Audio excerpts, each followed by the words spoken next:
Hello everyone. So basically last lecture में हमने sequence of function को उसके यूनिफॉर्म कन्वर्जेंस को बेसिकली कनेक्ट करा था इक्वी कंटिन्यूस फंक्शन से। ठीक है, उसके रिगार्डिंग कुछ हमने थ्योरम्स भी देखे थे, विच इज ऑर्जेला एस्कोलिस थ्योरम। ठीक है, सो आज के लेक्चर में हम उसी थ्योरम को जनरल वे में डिस्कस करने वाले हैं, और we can say in general metrics spaces. Okay, so उससे पहले कुछ बेसिक कॉन्सेप्ट हैं, उसको देख लेते हैं। लाइक टोटली बाउंडेड क्या होता है, उसको बेसिकली हम आगे कनेक्ट करने वाले हैं चीज़ों को।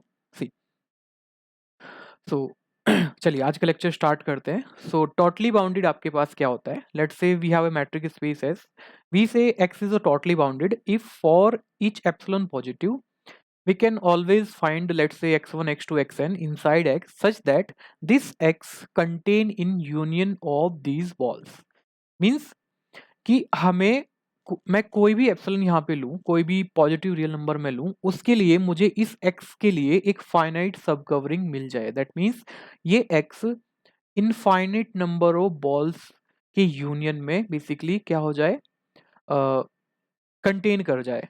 The important point is here, जो आपकी रेडियस है वो फिक्स है। ठीक है, like what ever epsilon you choose, तो आपको डिफरेंट डिफरेंट सेंटर्स की बॉल मिल जाएंगी ताकि मैं उनका यूनियन करूं, एंड वो फाइनाइट यूनियन बेसिकली पूरे एक्स को कंटेन कर जाए। Right, so B epsilon x means is nothing but open ball. क्योंकि किस तरह से डिफाइन करते हैं, वो सारे एक्स के पॉइंट जिनका डिस्टेंस एक्स और वाई का डिस्टेंस इस एप्सिलॉन से लेस होएगा। ठीक है, this is nothing but open ball जिसका सेंटर हम एक्स पे बोलेंगे एंड रेडियस एप्सिलॉन पे। ओके, सो बाय डेफिनेशन आप ये भी देख सकते हैं, द टोटली बाउंडेड इंप्लाइज करता है bounded. What do you mean by bounded set? A set is set to be bounded if let's say कोई भी हमारा सेट है मैट्रिक स्पेस का एक्स, इसको बाउंडेड में कब बोलूंगा? जब ये किसी एक बॉल में कंटेन कर जाए। Okay, for some R positive. तो बाय डेफिनेशन ये क्लियर हो रहा है कि एवरी टोटली बाउंडेड आपका बाउंडेड होने वाला है। ठीक है, so just play the game of epsilon balls, that's it. Okay, तो काउंटर एग्जांपल देखते हैं कि कन्वर्स क्यों नहीं होता है। बेसिकली जो आपका बाउंडेड होता है वो जरूरी नहीं है आपका टोटली बाउंडेड भी होएगा। ठीक है, तो उसके लिए मैं बेसिकली यहाँ पे रियल नंबर का एक सेट ले रहा हूँ with discrete matrix. I hope आप लोगों को ये डिस्क्रीट मैट्रिक का पता होगा। ठीक है, एनीवे, सो ओके, सो ये कैसे डिफाइन हो रहा है? बेसिकली जब x इक्वल्स टू वाई होएगा तो ये वैल्यू 0 देगा, and not equals to Y के लिए value should be 1। So if we take r equals to 2, okay, and if we make a ball center x and with radius 2, तो इसका मतलब क्या है?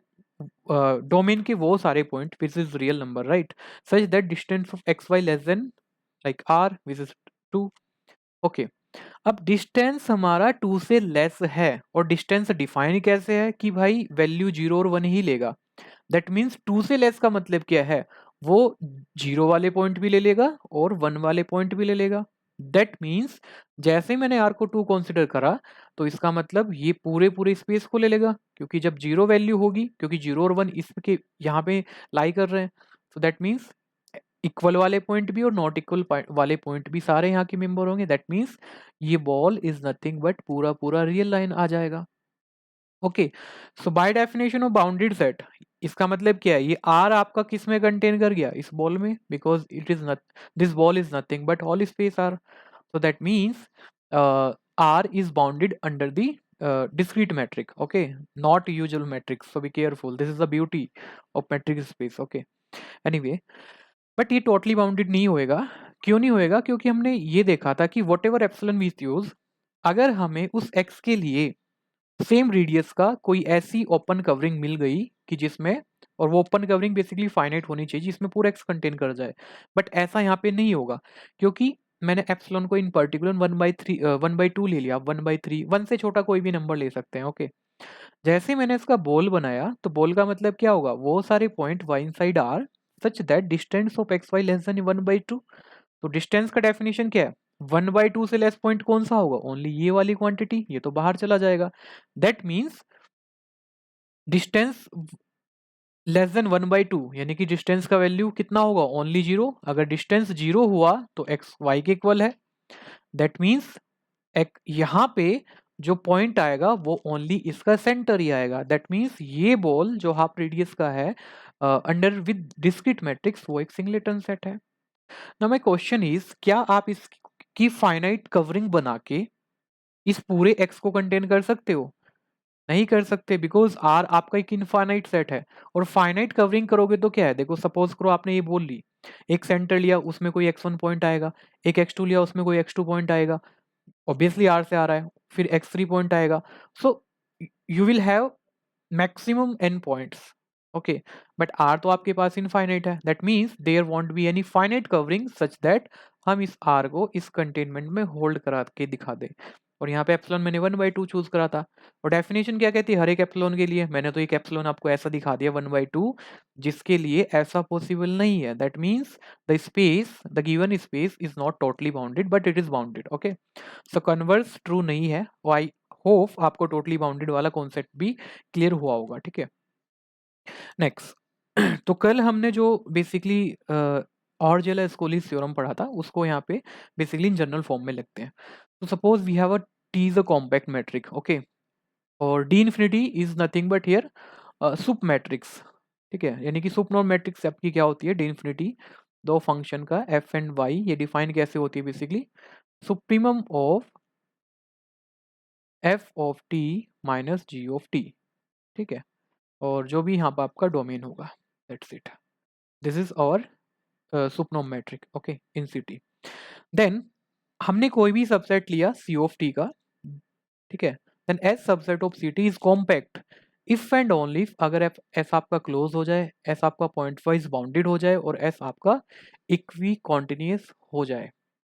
ठीक है, तो यहां से काफी बार आपके इंटरव्यू में भी क्वेश्चन पूछा जाता है, what are the compact subset of 0 1। ठीक है, लास्ट लेक्चर में भी मैंने आपसे पूछा था कि नेक्स्ट लेक्चर में हम देखेंगे what are the compact set of this ring. Okay, so it is compact अगर टी को मिले कॉम्पैक्ट है। सो कॉम्पैक्ट सबसेट कौन से होंगे, तो आंसर इज बाय, आंसर किसके अकॉर्डिंग दे सकते हो आप, इस थ्योरम के according. So this is nothing but कि भाई कॉम्पैक्ट सेट वही होंगे एस टाइप के जो क्लोज होंगे, पॉइंट वाइज बाउंडेड होंगे एंड इक्वी कॉन्टिन्यूस होंगे। ओके, नेक्स्ट, अब इसको हम क्या दूसरी फॉर्म में लिख सकते हैं, because in a general metric space we know that if X is a compact we have this fact if and only if X is complete and totally bounded. और टोटली बाउंडेड का मतलब आपको पता है क्या होता है, अभी मैंने डेफिनेशन से पता है। What do you mean bye complete? Complete space क्या होता है, वो स्पेस कंप्लीट स्पेस होता है जिसमें हर एक कॉची सीक्वेंस कन्वर्स करती है। Okay, anyway, and next fact is a सब स्पेस y ऑफ s, यानी कि अगर एक x मैट्रिक स्पेस है, y उसका सब स्पेस है, तो उसको आप कंप्लीट कब बोलेंगे, उसके लिए कंडीशन होती है कि भाई सब स्पेस ओनली क्लोज हो जाए, देन वी आर डन। ठीक है, सो अगर आप ध्यान से देखोगे ये वाली जो थ्योरम है इसको मैं दूसरे प्रकार से भी लिख सकता हूं। कैसे? बिकॉज हमें पता है जो सी ऑफ टी होता है under this matrix it is a complete metric space. ठीक है, अगर आप फैमिलियर होंगे इस चीज के साथ, इट फंक्शनल एनालिसिस का आपने कोर्स पढ़ा होगा, तो it is a Banach space, okay, under D infinity. अब अगर मैं यहाँ पे D1 मैट्रिक की बात करूँ तो वहां पे ये कंप्लीट नहीं होता है। ठीक है, तो यहाँ पे मैं सुपनोम मैट्रिक की बात कर रहा हूँ। ओके, सो ये आपका कंप्लीट है and S is a subset of CT, that means it is अ सब स्पेस ऑफ CT ना, क्योंकि S में फंक्शन ही तो आ रहे हैं ना, कंटिन्यूस फंक्शन। तो अब यहाँ पे अब मुझे इस कॉम्पैक्ट प्रूफ अगर इसको करना है तो it is enough to prove, क्योंकि हमने यहाँ पे क्या देखा है, X is compact if and only X is complete and totally bounded, and S तो ऑलरेडी आपका कंप्लीट है। व्हाई? बिकॉज एस आपके पास क्लोज है और एस इज अ सब स्पेस ऑफ सीटी, और सीटी आपका क्या है, कंप्लीट मैट्रिक स्पेस। तो by second theorem a subspace Y of X is complete if and only phi is close. तो अगर हमें कॉम्पैक्ट प्रूफ करना है तो इसके साइमल्टेनियसली हम इसको यही प्रूफ कर दें कि it is totally bounded, then it is enough to show.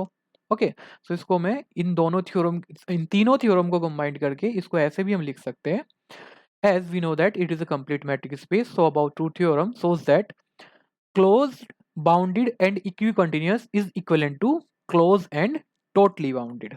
Okay, क्योंकि ये तीनों मिलके क्या दे रहे थे आपको, कॉम्पैक्ट ना, so it is equivalent to what, close, क्योंकि क्लोज हो गया तो कंप्लीट हो गया, और टोटली बाउंडेड हो गया तो complete and totally bounded it is compact. ये हमारा फर्स्ट थ्योरम कहता है। ओके, सो हम इसका सेकंड वर्जन भी यहाँ पे लिख रहे हैं बेसिकली कि with the in the term of totally bounded, हम बेसिकली जो ऑर्जेला ओस्कोलिस थ्योरम है उसको कैसे लिख सकते हैं, ठीक है। और ये थ्योरम आपकी काफी इंपॉर्टेंट होगी। Even we can remove the closeness here, that is अगर हमारे पास कॉम्पैक्ट मैट्रिक स्पेस है, CT denote the space of all continuous real valued function, then S subset of C of t is totally bounded if and only if it is bounded as well as equicontinuous। अब ऐसा मैं क्यों आपको बता रहा हूँ कि इन theorem की हमें नीड पड़ रही है। तो दिस इज सेकंड वर्जन। अब आपके एग्जाम में क्वेश्चन क्या होते हैं, इस मैट्रिक के ऊपर आते हैं, ठीक है। आपसे पूछ लेगा, कोई भी आपको सीक्वेंस ऑफ फंक्शन की कलेक्शन दे देगा, आपसे पूछेगा कि कंटिन्यूस होएगा कि नहीं होएगा, ठीक है। सो हमने कल भी जो लास्ट लेक्चर फर्स्ट लेक्चर था उसमें भी काफ़ी क्वेश्चन करे थे। तो यहाँ पे क्वेश्चन वो पूछ सकता है, आपको कोई भी कलेक्शन दे देगा और इवन एस एक सबसेट बना के दे देगा सी ऑफ टी के, कुछ फंक्शन वहाँ से उठा के आपको बोल सकता है इट क्या ये जो गिवन फैमिली है कॉम्पैक्ट होएगी, क्या ये क्लोज होएगी, क्या ये बाउंडेड होएगी, और क्या ये फैमिली आपकी बेसिकली टोटली बाउंडेड होएगी। तो इस प्रकार के क्वेश्चन आपके आते हैं। तो यहाँ से हमने क्या क्या फैक्ट देखे अगर आप ध्यान से देखो। अब ये फर्स्ट थ्योरम क्या है, हमारे पास इफ एंड ओनली इफ है, कॉम्पैक्ट होएगा तो ये तीनों कंडीशन होल्ड होंगी, ये तीनों कंडीशन होल्ड होंगी तो ये कॉम्पैक्ट होएगा, ठीक है। और साथ में इनका कॉन्ट्रापोजिटिव भी आपको देखना है। अब कहीं पे आपको लाइक कोई क्वेश्चन दिया, लेट से कुछ इस प्रकार का एक ऐसा बना के दे दिया, आपसे डिमांड कर रहा है कुछ ऑप्शंस की, कॉम्पैक्ट होएगा, क्लोज होएगा, क्या होएगा। अब आप इसका कॉन्ट्रा पॉजिटिव भी तो यूज कर सकते हो ना। अगर आपको कहीं पे पता चल गया कि ये हमारा पॉइंट वाइज बाउंडेड ही नहीं है, तो हम क्यों कॉम्पैक्ट चेक करेंगे, ठीक है। अगर इनमें से एक भी कंडीशन होल्ड होल्ड नहीं हुई तो इसका मतलब ये भी होल्ड नहीं होगी, अगर एस कॉम्पैक्ट नहीं हुआ तो ये नहीं होल्ड होएगा। तो इन सब चीजों का भी ध्यान रखना है, ठीक है। सिमिलरली आप यहाँ पे भी देख सकते हो, अगर आपको कहीं पे टोटली बाउंडेड लाइक कोई फैमिली दी, आपने उसको इजीली देख लिया कि टोटली बाउंडेड होएगा, तो आप वहां से क्लेम कर सकते हैं it is bounded as well as equicontinuous, अगर ये सारी कंडीशन फुलफिल हो रही है, बिकॉज ये इफ एंड ओनली इफ है। तो हमें साथ में काउंटर पॉजिटिव भी इनका देखना होएगा, ठीक है। अगर कहीं पे आपको ये पता चल गया कि गिवन फैमिली आपने, क्योंकि हमने कई सारे मेथड्स कल यहाँ पे पहले लेक्चर में देखे थे कि कैसे हम इक्वी कॉन्टिन्यूअस को चेक करते हैं, कई सारे फैक्ट हमने देखे थे, ठीक है। सो अगर आपको ये पता चल जाए कि given family it is not equi continuous family, तो हम डायरेक्ट बोल देंगे वो जो आपको सबसेट दिया होगा सी ऑफ टी का वो आपका टोटली बाउंडेड नहीं होगा। तो कहने में दो फैक्ट, अगर आप ध्यान से देखो विद द कॉन्ट्रा पॉजिटिव, तो आपके पास चार से फैक्ट, पांच फैक्ट इसी थ्योरम से बन रहे हैं। ओके, सो जब भी कभी भी कोई थ्योरम आप बेसिकली पढ़ते हो तो साथ में उसका कॉन्ट्रा पॉजिटिव भी आपको आना चाहिए, ठीक है। तो कई बार क्वेश्चन कॉन्ट्रा पॉजिटिव पे आते हैं ना कि स्ट्रेट फॉरवर्ड। तो एप्लीकेशन देखते हैं इसका, ठीक है। अब जैसे इस टाइप का क्वेश्चन आ गया, ठीक है, ये आपको एक सीक्वेंस ऑफ फंक्शन, ये एक एस सेट दिया जहाँ पे एफ एन कुछ इस प्रकार से डिफाइन है, एक्स ये डोमेन बेसिकली है। आपसे पूछेगा कि क्या ये सेट कॉम्पैक्ट है, क्या ये सेट टोटली बाउंडेड है। Last C S I R में भी क्वेश्चन आया था। अब देखो ये तो चेंज कर सकता है ना वो एग्जामिनर, वो तो कुछ भी चेंज कर सकता है, बट मेथड थोड़ा हमारा चेंज हो जाएगा, लॉजिक तो वही रहने वाला है। तो अगर आप ध्यान से देखो, ये सेम फंक्शन को कल मैंने ये दिखाया था कि भाई जो एफ एन है ना it is not equi continuous, ठीक है। मैं यहाँ पे इसको प्रूफ नहीं कर रहा हूँ, वाई सो, बिकॉज दिस हमने ये भी देखा था कि F N not uniformly convergent to F, that's why we can't find any convergent subsequence of F N. तो जो ऑर्जेला हमने ऑस्कोली थ्योरम जो लिखाया था, तो उसका जो कॉन्ट्रा पॉजिटिव है उससे मैंने बोला था कि it is not equi continuous, ठीक है। बाकी सारी चीज भी फुलफिल हो रही है, यहाँ पे आपको C01 दिया है यानी कि ये कॉम्पैक्ट भी है, और ये सारे फंक्शन इसके मेंबर भी हैं because it is a continuous for each and like F1 F2 जितने भी फंक्शंस है ये आपके C01 के मेंबर है, ठीक है। अभी हमने क्या फैक्ट पढ़ा था, this is not equicontinuous. और एस कॉम्पैक्ट कब होता है, S subset of S T sorry C of T it is compact by Arzela Ascoli's theorem. ये कब था, जब ये इक्वी कॉन्टिन्यूस था, जब ये पॉइंट वाइज बाउंडेड था, जब ये आपका क्लोज था। तो अभी हमने देखा कि भाई ये तो इक्वी कॉन्टिन्यूस नहीं है, तो इसका कॉन्ट्रापोजिटिव क्या हो जाएगा, दिस इज नॉट कॉम्पैक्ट, तो this is not compact. Okay, what about totally bounded? Just अभी हमने देखा है टोटली बाउंडेड का डेफिनेशन। टोटली बाउंडेड कब होना था, जब ये बाउंडेड होता या इक्वी कॉन्टिन्यूस होता, but again this sequence of function it is not equicontinuous, so that's why it is not totally bounded। ये वाला थ्योरम का मैंने फैक्ट यहाँ पे यूज करा, ठीक है, बेसिकली कॉन्ट्रापोजिटिव यहाँ पे यूज करा है। एनीवे, सो आई होप ये क्वेश्चन सब लोगों को क्लियर हुआ होगा। अनदर एप्लीकेशन, और वी कैन से ये हमारा बेसिकली जो हमारा ऑर्जेला एस्कोलिस थ्योरम है उसका एप्लीकेशन है। सो अब एक एक दो दो लाइन के सबके प्रूफ है, nothing else.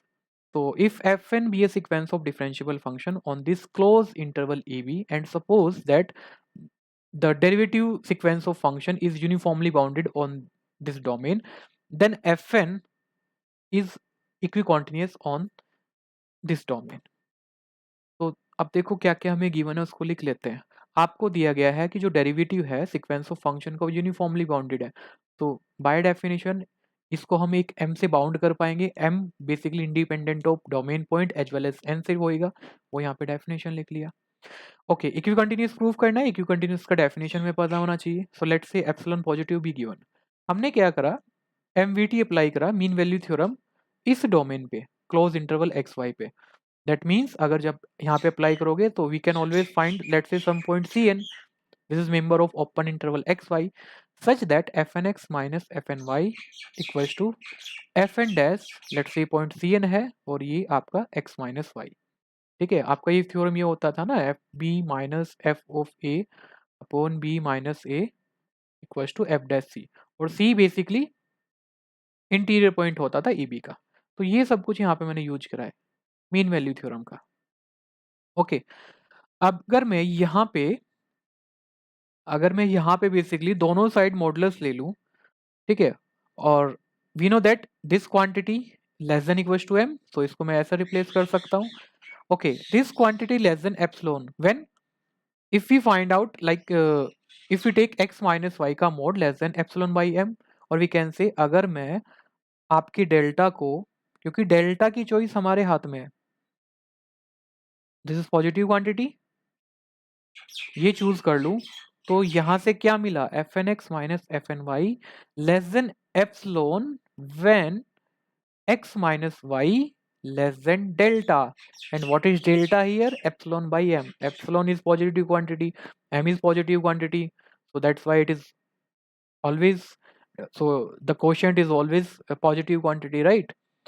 So because choice of delta is overhand ना, so ये क्या प्रूफ हो गया यहाँ से, यही तो हमारा इक्वी कॉन्टिन्यूस का डेफिनेशन है। ठीक है, तो इसका मतलब हमने प्रूफ किया कि एफ एन हमारा इक्वी कॉन्टिन्यूस हो गया। ठीक है, ओके, नेक्स्ट एक क्वेश्चन यहाँ पे करते हैं जो कि एनबीएचएम का क्वेश्चन है। बेसिकली गिवन क्या है, एफ एन बेसिकली C01 से है, then which of the following sequence F N in C01 must contain a uniformly convergent subsequence. तो जो जो गिवन है उसको पहले देख लो क्या क्या ऑप्शन आपके पास गिवन है। ओके, फर्स्ट ऑप्शन बेसिकली कह रहा है कि एफ एन आपका basically continuous sequence of function है, ठीक है, और वो बाउंडेड है for each T and for each N, यानी कि यूनिफॉर्मली बाउंडेड आपको दिया गया है। ठीक है, क्या ऐसा जरूरी है कि इसके पास कन्वर्जेंट सब सीक्वेंस होएगी? ओके, सेकंड ऑप्शन कह रहा है कि ये सारी कंडीशन यहाँ पे होल्ड हो रही है लाइक दिस। थर्ड ऑप्शन में ये कह रहा है कि अगर ये कंडीशन होल्ड हो रही है तो क्या आपको एक कन्वर्जेंट सब सीक्वेंस मिलेगी इस सीक्वेंस ऑफ फंक्शन की। ओके, अगर आप सबसे पहले ऑप्शन बी को देखो, ऑप्शन बी बेसिकली यहाँ पे क्या बोल रहा है, सो ऑप्शन बी यहाँ से क्या बोल सकते हैं कि जो एफ एन है C01 का मेंबर है और उसका जो डेरिवेटिव है F N dash which is bounded by 5 and which is uniformly bounded. Okay, F N is also uniformly bounded and F N basically क्या है, सीक्वेंस ऑफ फंक्शन है जो कि डिफरेंशिएबल फंक्शन से लिया गया है, हर एक टी के लिए हर एक एन के लिए। और अगर मैं इस थ्योरम का यहाँ पे यूज कर दूं कि अगर sequence F N be a sequence of differentiable function on A B and suppose that F N dash is uniformly bounded on A B, then जो सीक्वेंस ऑफ फंक्शन होएगा वो आपका क्या था, बेसिकली इक्वी कॉन्टिन्यूस था। ठीक है, सो यहां से हमने क्या देखा है, यहां से मैं क्या, अकॉर्डिंग टू ऑप्शन बी, यहां से मैं डायरेक्ट ये बोल सकता हूं कि भाई जो एफ एन होगा वो आपका इक्वी कंटिन्यूस हो गया। ओके, देन एफ एन आपका क्या गिवन है, बाउंडेड भी गिवन है, इवन यूनिफॉर्मली बाउंडेड गिवन है। तो हमारी ऑर्जेला एस्कोलिस थ्योरम क्या बोल रही थी, अगर हमारे पास कॉम्पैक्ट मैट्रिक स्पेस है और सीओटी से मेंबर लिए गए हैं, ठीक है, सारी एंट्रीज आपकी सीओटी है, T is any compact metric, और यहाँ पे कॉम्पैक्ट ही है, क्लोज इंटरवल 0 1। सो हमारे पास फैक्ट क्या था, एफ एन आपका यूनिफॉर्मली बाउंडेड भी था, and we can always find a subsequence, जो सेकंड स्टेटमेंट था this is Arzela, and we can always find a subsequence of F N which is converge uniformly. तो अगर यहाँ पे मैं ऑर्जेला ऑस्कोली थ्योरम लगाऊं तो ऑप्शन बी मेरा बिल्कुल सही है, बट बाकी के ऑप्शन से हम ये श्योरिटी नहीं देख सकते हैं। फॉर एग्जाम्पल ये वाला जैसे अगर आप कंसिडर कर रहे हो, तो यहाँ से अगर मैं x to the power n ले लूं on 0 1, okay, so you can easily check, यहाँ से लेस देन इक्वल टू 3 भी होएगा, ओके, क्योंकि this quantity always less than equal to 1 ना, तो ऑब्वियसली ये 3 से लेस भी तो होगी, तो it is uniformly bounded. But अगर आप ध्यान से देखो, ये जो xn है इसकी पॉइंट वाइज लिमिट क्या है, 0 एंड 1, ठीक है, which is not continuous, and we know that अगर ये यूनिफॉर्मली कंटिन्यूस होता, सॉरी यूनिफॉर्मली कन्वर्जेंट होता, तो we know that uniform limit of sequence of continuous function is always continuous, but this is not continuous. तो यानी कि ये जो सीक्वेंस ऑफ फंक्शन है this is not a uniform converge.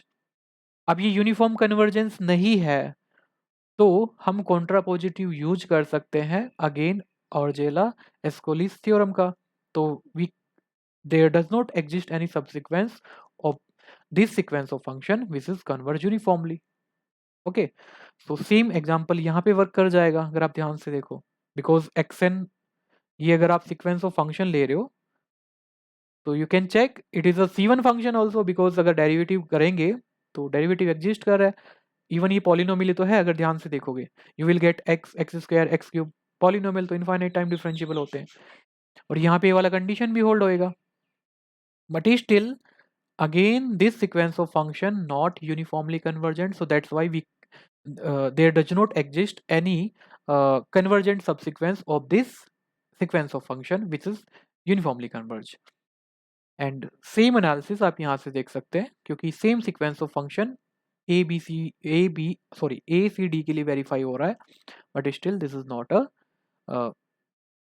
uniformly convergent sequence of functions, so that's why there does not exist any convergent subsequence, okay, with uniformly convergent subsequence। okay, so option B यहाँ पे only true है, ठीक है। Next question आप लोगों के लिए homework है, इसको ट्राई करना है, ठीक है। सो जो थ्योरी वाला पार्ट था वो हमारा फिनिश हो चुका है बेसिकली, जिसमें हमने देखा है, तो एक बार मैं यहाँ पे समराइज इसको करा देता हूँ। सो सबसे पहले हमने क्या देखा है, हमने कुछ बेसिक फैक्ट उठाए थे सीक्वेंस ऑफ फंक्शन के, ठीक है, कि यूनिफॉर्मली बाउंडेड का मतलब क्या होता है, ठीक है। बट स्टिल किसी को कुछ प्रॉब्लम होएगी तो आप सीक्वेंस ऑफ फंक्शन वाली प्लेलिस्ट जाके देख सकते हैं, ठीक है, ये थोड़ा सा उसका एक्सटेंशन ही है। तो बेसिकली हमने इन 2 लेक्चर्स में ये करा कि जो सीक्वेंस ऑफ फंक्शन था उसको कैसे सीक्वेंस ऑफ फंक्शन था उसको मैंने कैसे इक्वी कॉन्टिन्यूटी से लिंक करा, और इक्वी कंटिन्यूटी का यूनिफॉर्म कन्वर्जेंस के साथ रिलेशन देखा है। वहां से भी कुछ थ्योरम हमारे पास आई थी कि if there are some condition like हमारे पास कॉम्पैक्ट मैट्रिक स्पेस है F N and F C of T के मेंबर है where T is a compact metric space, अगर वो यहाँ पे यूनिफॉर्मली कन्वर्जेंट कर जाए तो यूनिफॉर्मली कन्वर्जेंट इंप्लाई कर देता है इक्वी कंटिन्यूस फैमिली को, okay. But in general this is not true, क्योंकि फिर हमने एक फैक्ट और देखा था कि with the help of equicontinuity क्या हम यूनिफॉर्म कन्वर्जेंस की बात कर सकते हैं, which is nothing but Arzela Ascoli's theorem. So again, if we have T is a compact metric space, Fn is a member of C of T, which is equicontinuous as well as pointwise bounded, then we have Fn is uniformly bounded, as well as we can always find a subsequence of Fn k of Fn which is converge uniformly. ठीक है, इसके contrapositive के भी हमने application देखे हैं. ठीक है, सो फाइनली आज के लेक्चर में हमने बेसिकली मेन हमारा जो टास्क था वो मुझे देखना था कि what are the compact set of this ring. Okay, even in particular इस पे भर भर के क्वेश्चन पूछे जाते हैं, एल्जेब्रिक वे में भी और टोपोलॉजिकल वे में भी. ठीक है, सो it is very interesting topological space actually, matric space. ठीक है, जिसमें आप अगर रिंग में आप बात करते हो तो ये आपकी रिंग भी बनती है. ठीक है, इवन ये आपकी CRU है, but this is not integral domain, this is not a field. ठीक है, तो अलजेब्रा में भी काफ़ी सारे कॉन्सेप्ट हम इसके देखते हैं, कैसे इसके मैक्सिमल आइडियल होंगे, कैसे इसके प्राइम आइडियल होंगे. तो यहाँ हमने बेसिकली एनालिसिस में इसको डिस्कस किया है टोपोलॉजिकल वे में. ठीक है, तो इसके कॉम्पैक्ट सेट कैसे होते हैं अगर आपसे पूछा जाए इन जनरल, तो आपने सिर्फ ये देखना है कि अगर हमने इसका कोई भी सबसेट लिया C ऑफ T का, तो कॉम्पैक्ट होने के लिए हमें क्या देखना पड़ेगा कि भाई जो ये फैमिली आपने ली फंक्शन की, कॉन्टिन्यूस फंक्शन की फैमिली ली, इसको क्लोज होना पड़ेगा, इसको पॉइंट वाइज बाउंडेड होना पड़ेगा एंड इसको इक्वी कॉन्टिन्यूस होना पड़ेगा. उसके साइमल्टेनियसली हमने एक और फैक्ट देखा, और वी कैन से कैसे हमने जो जनरल ऑर्जेला एस्कोलिस थ्योरम है उसको कैसे अगेन लिखा मैट्रिक स्पेस की हेल्प से. यानी कि हमें पता है कि अगर कॉम्पैक्ट होता है मैट्रिक स्पेस तो इफ एंड ओनली अगर हम बात करें तो कंप्लीट एंड टोटली बाउंडेड हो जाए. तो हमने टोटली बाउंडेड का कॉन्सेप्ट देखा है, उसको वहां पे लिंक किया है.